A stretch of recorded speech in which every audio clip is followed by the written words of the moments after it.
IAS interview में पूछा गया कि भूकंप के बाद सभी दीवार घड़ियां काम करना क्यों बंद कर देती है। नमस्कार दोस्तों, आपका बहुत बहुत स्वागत है आपके अपने चैनल जीके गुरु पर। दोस्तों, कई बार आईएएस इंटरव्यू में दिमाग को घुमा देने वाला सवाल पूछ लिया जाता है और ऐसा ही ये सवाल है जिसका जवाब हम इस वीडियो में देने वाले हैं। लेकिन उससे पहले कुछ जनरल नॉलेज के सवाल ले लेते हैं जो काफ़ी कॉम्पिटिटिव एग्जाम में पूछे जाते हैं और आपके लिए भी बहुत ही महत्वपूर्ण होंगे। जो पहला सवाल है कि भारत का राष्ट्रीय जलीय जीव कौन सा है, तो दोस्तों ये है डॉल्फिन है। इसका आंसर सी है। आपको स्क्रीन पर 4 ऑप्शन दिख रहे होंगे, तो जल्दी जल्दी ले लेते हैं इनको।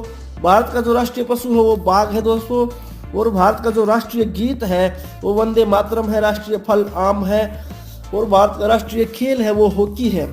तो अगला जो 76वां क्वेश्चन है दोस्तों वो है भारत में सबसे अधिक कहाँ और सौर ऊर्जा का उत्पादन होता है, यानी सौर ऊर्जा का उत्पादन राजस्थान में होता है। इसका ए आंसर है।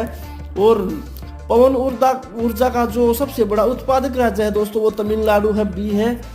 और भारत में स्थापित कुल ऊर्जा क्षमता का कितना % पवन ऊर्जा से प्राप्त होता है, तो इसका आंसर सी है दोस्तों, 6% होता है।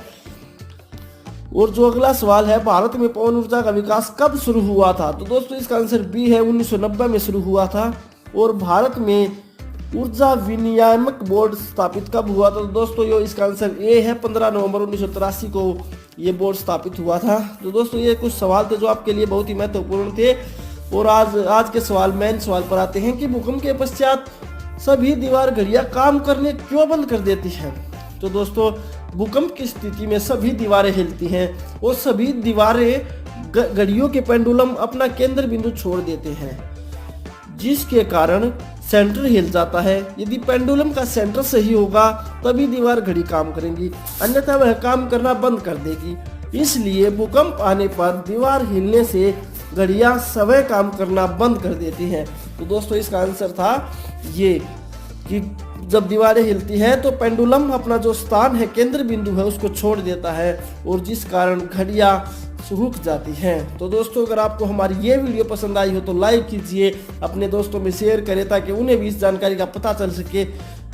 और ऐसी ही इंटरेस्टिंग वीडियो पाने के लिए इस चैनल को सब्सक्राइब कीजिए। धन्यवाद दोस्तों, मिलते हैं अगली वीडियो में एक नए टॉपिक के साथ।